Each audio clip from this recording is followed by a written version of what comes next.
जय Hind. Physics class में आपका स्वागत है।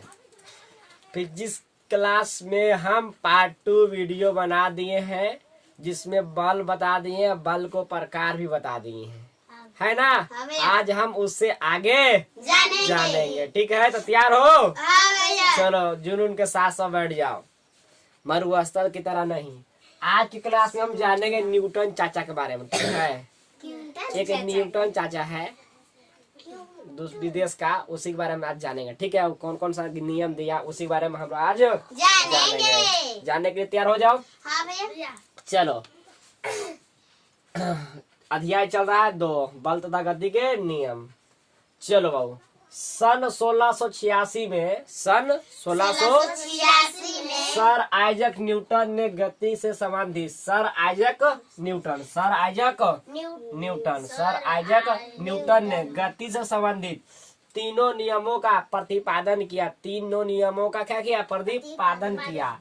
न्यूटन के गति के नियम कहते हैं, प्रतिपादन किया जिसे न्यूटन के गति के नियम कहते हैं। फिर से सुनो, सन 1686 में सर आइजक न्यूटन, कौन? सर आइजक न्यूटन ने गति से संबंधित तीनों नियमों का प्रतिपादन किया, जिसे न्यूटन के गति के नियम कहते हैं। गति के नियम कहते हैं। कई नियम का प्रतिपादन किया बउआ? 3 नियम का। कई नियम का? 3 नियम का। तब पहले तीनों को जान लेते हैं।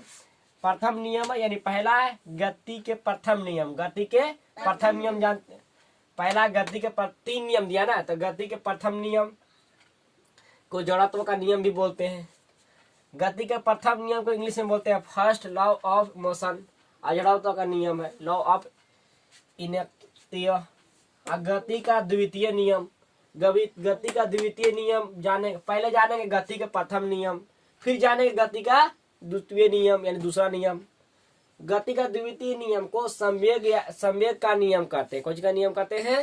संवेग का नियम भी कहते हैं। और तीसरा है गति के तृतीय नियम। गति के ये क्रिया प्रतिक्रिया का नियम भी कहते हैं। क्रिया प्रतिक्रिया के भी नियम कहते हैं। तो एक करके पहले पढ़ते हैं कि गति के प्रथम नियम पढ़ते हैं, गति के प्रथम नियम पढ़ते हैं। फिर हम पढ़ेंगे गति का द्वितीय नियम, फिर पढ़ेंगे गति का तृतीय नियम।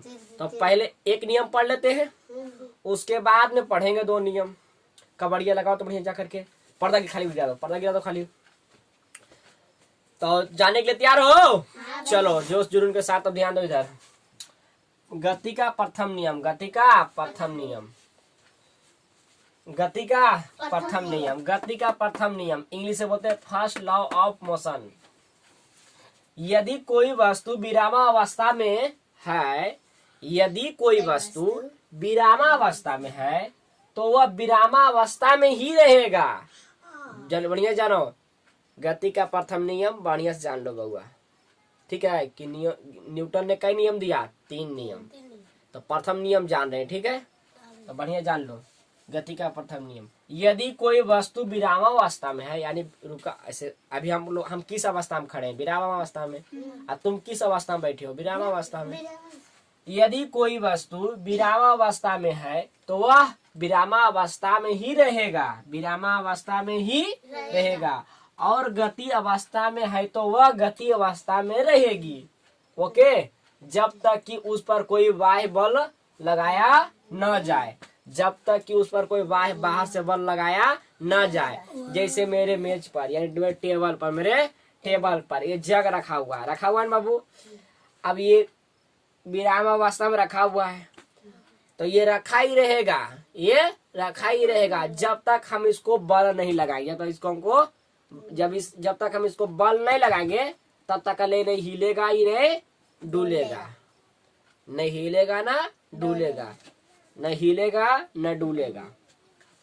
अब जब कोई भी वस्तु जैसे फुटबॉल हो, गेंद हो, अगर वो एक फुटबॉल है और विरामावस्था में रखा हुआ है, ओके, जब तक हम उसको बल लगा के लात से नहीं मारेंगे, जब तक लोग गति नहीं करेगा। गति करेगा? नहीं करेगा बउआ।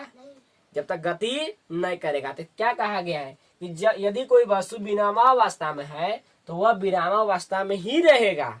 तो मेरे पास ये कॉपी किताब रखा हुआ विरामावस्था में रखा ही रहेगा जब तक इसको हम बल नहीं लगाएंगे।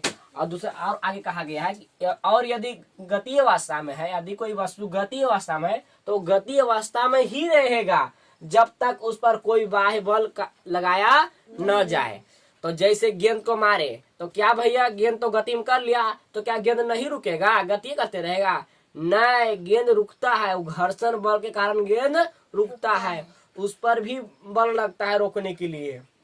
ऐसे में घर्षण बल विपरीत दिशा में काम करता है, इसीलिए गेंद रुक जाता है, क्योंकि वहां पर घर्षण बल लग रहा है, इसीलिए गेंद और फुटबॉल रुक रहा है। ठीक है, वैसे रुकता नहीं है। तुम फुटबॉल को या गेंद को तुम ले जाओ ढोले, हम लोग का गलिया में पीसीसी हॉल है या तो अपन कोठवा पर ही, और वहां पर गेंद के ढलकाओ तो कुछ ज्यादा दूर चल जाएगा, चिकन जगह पर चल जाएगा ना, ससुरल चल जाएगा ना, लेकिन फिर भी रुकेगा, आगे जाकर के रुकेगा, लेकिन रुकेगा। किसके वजह से गेंदा रुक गया? कौन बल लगा भैया कि गेंदा रुक गया? वहां पे लगा घर्षण बल। कौन सा बल? घर्षण बल। और घर्षण बल विपरीत दिशा में कार्य करता है, इसीलिए वो बॉल जो गेंद था, फुटबॉल था, सब रुक गया। नहीं तो गति अवस्था में रहता और हर समय गति में रह जाता तो नहीं रुकता। यदि हवा ना लगे उस पर, विपरीत दिशा में घर्षण ना लगे, तो उसी स्थिति में नहीं रुकेगा, उसी स्थिति में कोई भी वस्तु नहीं रुकेगा। लेकिन रोकने का कारण है कि बल लगा तब रुका, नहीं लगता तो नहीं रुकता। हवा से भी बल लगता है, अब जब गेंद ढुलकते हुए जा रहा है तो घर्षण बल के कारण भी रुक रहा है ना। तो गति का प्रथम नियम समझ गया ना बउआ? यदि कोई वस्तु विरामावस्था में तो वो विरामावस्था में ही रहेगा, यदि कोई वस्तु गति अवस्था में तो गति अवस्था में ही रहेगा जब तक कि उस पर कोई बाहर से कोई बल न लगाए, और इस नियम को जड़त्व का नियम भी कहते हैं। किस नियम को? गति का प्रथम नियम को जड़त्व का नियम भी कहते हैं। गति के प्रथम नियम को जड़त्व का नियम भी कहते हैं। समझ में आया बहू? कौन सा नियम कहते हैं? जड़त्व का नियम। गति के प्रथम नियम को जड़त्व का नियम भी कहते हैं। जड़त्व जान लेते हैं क्या? जड़त्व नियम किसे कहते हैं जान ले क्या? जड़त्व किसी वस्तु का वह गुण है जिसके कारण वस्तु अपनी विरामावस्था अथवा गति अवस्था में होने वाले परिवर्तन का विरोध करती है, उसे जड़त्व का नियम कहते हैं। जड़त्व फिर से बताते हैं, जड़त्व किसी वस्तु का वह गुण है जिसके कारण वस्तु अपनी विरामावस्था अथवा गतिमान अवस्था, अथवा हम रुके हुए कौन अवस्था में? विरामा। आप लोग किस अवस्था में बैठे हो? विरामा। टेबल पर रखा हुआ ये चीज सामान कौन सा अवस्था में रखा हुआ? विरामा अवस्था। कॉपी रखा हुआ, कलम रखा हुआ, सब कुछ कौन सा अवस्था में रखा हुआ? विरामा अवस्था। और जो चल रहा है वो कौन सा अवस्था है? गति अवस्था। हम ऐसे बोल रहे हैं तो कौन सा अवस्था? गति अवस्था। और हम चुपचाप टुकुर देखते रहे क्या मारवा की तरफ ऐसे, तो कौन सा अवस्था में खड़े हैं? विरामा अवस्था। मेरे साथ लाइट बढ़ रहा है, रिंग लाइट, ये कौन सा अवस्था में खड़ा है? विरामा अवस्था। कौन सा अवस्था? विरामा अवस्था। जड़त्व किसी वस्तु का वह गुण है जिसके कारण वस्तु विरामावस्था अथवा गतिमान अवस्था अथवा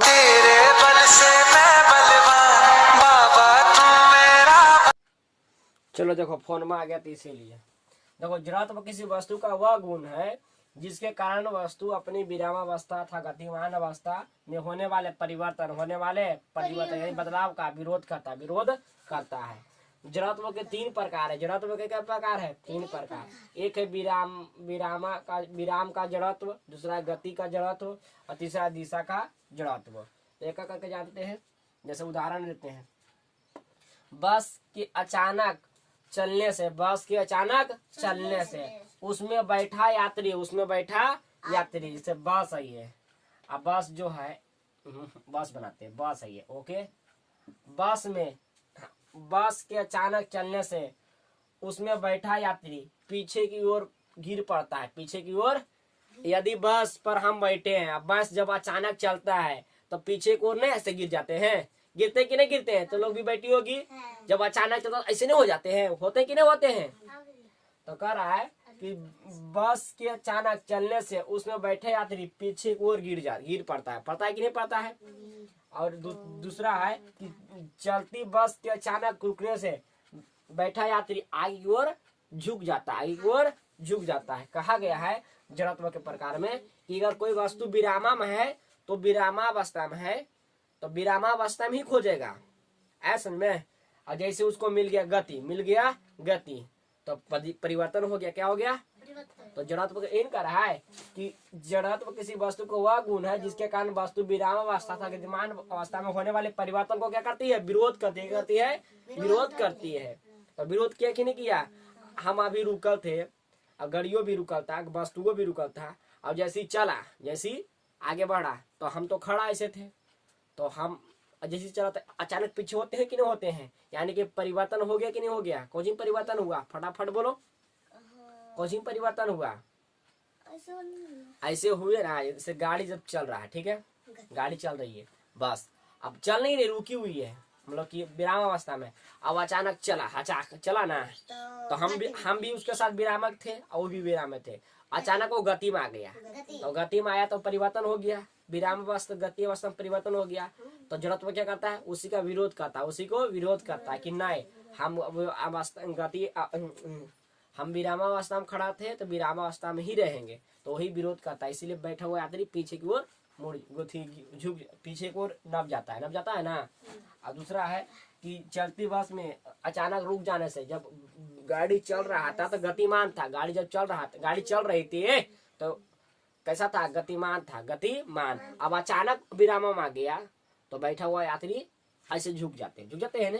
क्यों? क्योंकि गाड़ी जब चल रहा होता है तो हम भी उसके साथ चल रहे होते हैं, ऐसा नहीं कि हम खड़े थे ना, गाड़ी जब चल रहा था तो हम भी चल रहे थे उसके साथ, और विरामा आ गया तो हम भी अचानक विराम में आएंगे तो ऐसे झुक जाते हैं। ऐसा समझ में कोई दिक्कत? तो जड़त्व का नियम समझ गया। अब दूसरा जानते हैं गति का दूसरा नियम। प्रथम नियम जान गए ना, अब गति का दूसरा नियम जानते हैं। तीसरा भी है? दूसरा पहला नियम पढ़ाए हैं बकलोलिया, होता है तीसरा।